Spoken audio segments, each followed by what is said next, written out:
ಕನ್ನಡ ಕಸ್ತೂರಿ auto ಚಾಲಕರ ವೇದಿಕೆಯ ಜಿಲ್ಲಾಧ್ಯಕ್ಷರಾದ Srinivasa AH Yallappa ಅವರು ಅಂತರಸನಹಳ್ಳಿ ಬೈಪಾಸ್ನ ಬಿಡ್ಲೆ ಹತ್ತಿರ ಚರಂಡಿ ನೀರು ಬ್ಲಾಕ್ ಆದ ಬಗ್ಗೆ ಗಮನ ಸೆಳೆದಿದ್ದಾರೆ. ಮಳೆಯಿಂದ ಚರಂಡಿ ಬ್ಲಾಕ್ ಆಗಿ ಮಳೆ ನೀರು ರಸ್ತೆಯಲ್ಲಿ ಹರಿಯುವುದರಿಂದ ಟ್ರಾಫಿಕ್ ಜಾಮ್ ಉಂಟಾಗ್ತಾ ಇದೆ. ಹಬ್ಬದ ಹಿನ್ನೆಲೆ ಜನಸಂದಣಿ ಹೆಚ್ಚಾಗಲಿದ್ದು, ಹೀಗಾಗಿ ಸಂಬಂಧಪಟ್ಟ ಅಧಿಕಾರಿಗಳು ಇದರ ಬಗ್ಗೆ ಕೂಡಲೇ ಕ್ರಮ ಕೈಗೊಳ್ಳಬೇಕು ಎಂದು ಮನವಿ ಮಾಡಿದ್ದಾರೆ. ಜೈ ಭೀಮ್ ನ್ಯೂಸ್ 24x7 ಇದು ಬಹುಜನರ ನ್ಯಾಯಕ್ಕಾಗಿ.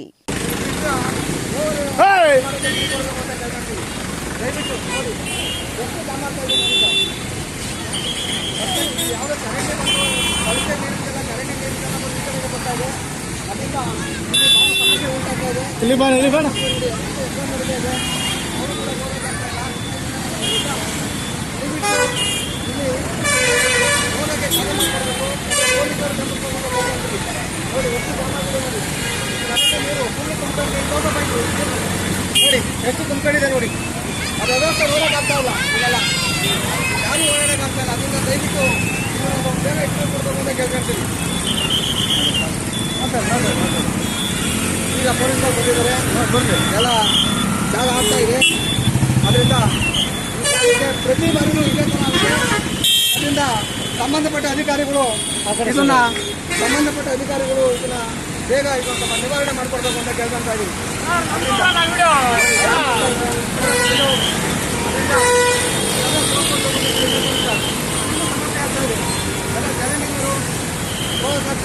ಜನರು ಪೊಲೀಸ್ ಅಧಿಕಾರಿಗಳು ಬಂದು ಎಲ್ಲ ಈಗ ಫ್ರೀ ಮಾಡಿಕೊಡ್ತಾ ಇದ್ದಾರೆ. ಅವರು ಕೂಡ ನಮ್ಮ ಧನ್ಯವಾದಗಳನ್ನು ಹೇಳ್ತಾ ಇದ್ದೀವಿ.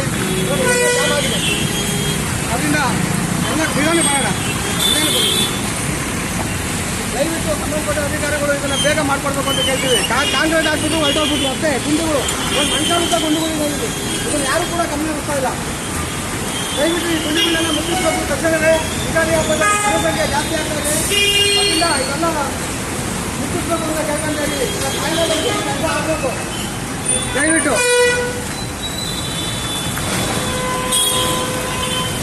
ದಯವಿಟ್ಟು ಸಾಯಂಕಾಲದೊಳಗಾಗಿ ಮಾಡಿಕೊಂಡ್ರೆ ಒಳ್ಳೆಯದು. ಜನಸಂಖ್ಯೆ ಜಾಸ್ತಿ ಆಗುತ್ತೆ ಯುಗಾದಿ ಹಬ್ಬ ಮಕ್ಕಳಿಂದ.